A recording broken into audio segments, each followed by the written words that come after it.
Em nosso estudo de hoje está na carta aos Filipenses, capítulo 4, versículo 19. Porque o meu Deus, segundo as suas riquezas, suprirá todas as vossas necessidades. Emmanuel comenta na lição 11 do livro Ceifa de Luz, a riqueza real. Cada criatura transporta em si mesma os valores que amealha na vida. Os sábios por onde transitam conduzem no espírito os tesouros do conhecimento. Os bons, onde estiverem, guardam na própria alma a riqueza da alegria. Os homens de boa vontade carregam consigo os talentos da simpatia. As pessoas sinceras ocultam na própria personalidade a beleza espiritual. Os filhos da boa-fé cultivam as flores da esperança. Os companheiros da coragem irradiam de si mesmo a energia do bom ânimo. As almas resignadas e valorosas se enriquecem com os dons da experiência. Os obreiros da caridade são intérpretes da vida superior. A riqueza real é atributo da alma eterna e permanece incorruptível daquele que a conquistou. Por isso mesmo, reconhecemos que o ouro, a fama, o poder e a autoridade entre os homens são meras expressões de destaque efêmero, valendo por instrumentos de serviço da alma no estágio das reencarnações. Desacisado será sempre aquele que indisciplinadamente disputa as aflições da posse material, olvidando que há 1000 caminhos sem sombras para buscarmos com o próprio coração e com as próprias mãos a felicidade imperecível. A responsabilidade deve ser recebida, não provocada. Muitos ricos da fortuna aparente da terra, funcionaram na posição de verdugos do Cristo, sentenciando a morte entre malfeitores, sentenciado à morte entre malfeitores. Entretanto, o Divino Mestre, com as simples e duras traves da cruz, produziu, usando o amor e a humildade, o tesouro crescente da vida espiritual para os povos do mundo inteiro. Eu dizia lá no Evangelho, né, que o patrimônio verdadeiro é aquele que a gente traz dentro do coração, onde nem o ladrão, nem as traças podem alcançar. E essa sentença é uma sentença maravilhosa sempre, para a gente analisar, porque a gente vai observando quais são os tesouros que a gente pode estar buscando dentro do coração, que não são os tesouros da vida material. Ela pode até ser a capacidade de você conquistar materialmente e de administrar materialmente. Isso é um tesouro da alma, tudo bem. É uma coisa que você leva contigo mesmo. Emmanuel faz aqui uma enumeração de casos para a gente, né? O sábio está sempre levando o conhecimento para onde for, o bom está sempre levando a riqueza da alegria, vem trazendo, né, alguns desses tesouros, que são vários os tesouros desse patrimônio imperecível. E mais uma vez ele chama a atenção para a gente sobre qual é a riqueza real, falando sobre o quanto é passageira e o quanto é efêmera essas disputas que a gente tem pelo ouro, fama, poder e autoridade. Então são 4 coisas aqui, ó. É o ouro, é o dinheiro, é a fama, também é o poder e a autoridade. São 4 coisas que as pessoas lutam, brigam para conquistar, e depois que conquistam, elas costumam, né, com muita frequência se comprometer muito, ou então muitas das vezes até se arrepender também do que conquistou, porque modifica completamente a vida da pessoa e vem uma responsabilidade muito grande junto com ela. É claro que sempre a gente vem lembrando que Jesus, ele diz que é mais fácil o camelo passar pelo buraco da agulha do que o rico entrar no reino dos céus. Mas ele não diz que é impossível, né, o rico entrar no reino dos céus.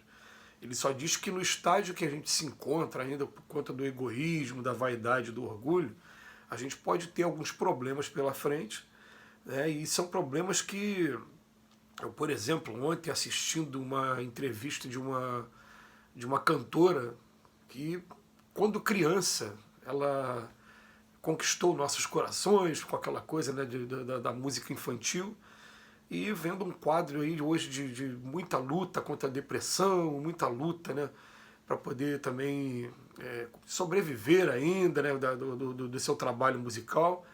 E essa menina, ela falou uma coisa, ela falou, se ela pudesse voltar atrás, ela não teria entrado na vida artística muito cedo, porque ela perdeu a infância muito cedo, né? E também ela falando que a vida dela, por conta da fama, ela não tem liberdade para ir em qualquer lugar, para frequentar qualquer lugar, e que a pessoa acaba estabelecendo para si mesma uma espécie de cárcere invisível, porque você tem que eleger muito bem os lugares que você pode ir, que não pode ir. Até nos lugares que você elege, você vai sempre encontrar alguém que vai estar ali de paparazzo, de tirando foto, de prestando atenção, de pedindo autógrafo, de maneira que a pessoa não tem mais privacidade para fazer as coisas dela.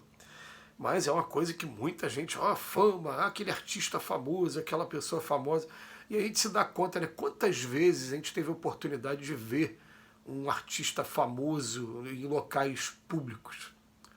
E de parar para pensar, raríssimas vezes a gente teve essa oportunidade de ver, te contando os dedos. Uma vez eu vi aquele cantor assim, eu vi aquele ator da Globo, aquele ator do SBT, né, das redes aí de televisão que são as mais famosas, não sei aonde. Mas eles não têm liberdade para poder estar nos lugares mais comuns, que normalmente são os lugares que a gente frequenta. Não tem essa liberdade. Então, o dinheiro, a fama e depois o poder e a autoridade, que nem sempre são coisas que andam juntas, tem uma diferença de uma para outra. Às vezes a pessoa tem poder, mas não está investido na autoridade, né? Ele não é o detentor daquele cargo, mas ele tem o poder. Ele consegue influenciar aquelas pessoas que estão nomeadas mesmo oficialmente. E também são expressões, né, de destaque efêmero e destaque que a gente acaba depois respondendo por tudo que a gente fez enquanto esteve, né, na posse do ouro, da fama, do poder e da autoridade. E muitas das vezes a gente se lamenta amargamente das consequências das atitudes que a gente fez. São muitas das vezes, não são todas as vezes. A gente vai encontrar exemplos de políticos, de representantes do povo, né, que chegaram do outro lado da vida com a consciência deles super tranquila, de que fizeram aquilo que podiam fazer e não levaram, não carregaram com si mesmo esse complexo de culpa todo que muitos carregam. Então tem casos sim, tem casos de pessoas que chegam realmente, principalmente aqueles políticos que a gente teve aqui no nosso país, lá do início do século XX, da virada do século XIX para o século XX. A gente vai ter exemplos de Bezerra de Menezes foi político, Eurípides Barçanufo foi político, Dom Pedro II, segundo Humberto de Campos na obra Coração do Mundo, Brasil, Coração do Mundo, Pátria do Evangelho, foi um missionário aqui no Brasil, é um dos espíritos mais exaltados, né, em relação à política. E a gente vai encontrar político, tem um livro aí maravilhoso falando Getúlio Vargas em Dois Mundos, contando a história de Getúlio Vargas, como ele foi recepcionado no plano espiritual, a situação dura que ele passou no início por conta do suicídio, mas depois ao reconhecimento de todo um povo por toda a evolução que teve na sua época, mesmo com os erros praticados que são normais do ser humano, mas pela consciência tranquila de que fez o que podia ser feito dentro daquela geração, vai fazer a diferença. Agora, ele vem chamar aqui a atenção para a gente, né? Desacisado será sempre aquele que indisciplinadamente disputa as aflições, porque acha que aqui o ponto principal de conquista seria esse, quando na verdade não é. São os tesouros do nosso coração, a disciplina que a gente desenvolve, a capacidade de compreensão, capacidade de perdão. Tudo isso são patrimônios que a gente vai trazendo, e todos esses que ele vem falar aqui: coragem, resignação, caridade, boa fé, sinceridade, traz um monte de boa vontade também, são patrimônios que a gente vai trazendo dentro da gente. Ele termina dizendo para a gente que a responsabilidade deve ser recebida e não provocada, que muitos ricos da fortuna aparente da terra funcionaram na posição de verdugos do Cristo, que foi sentenciado à morte entre malfeitores. Entretanto, o Divino Mestre, com as simples e duras traves da cruz, produziu, usando o amor e a humildade, o tesouro que é o verdadeiro tesouro.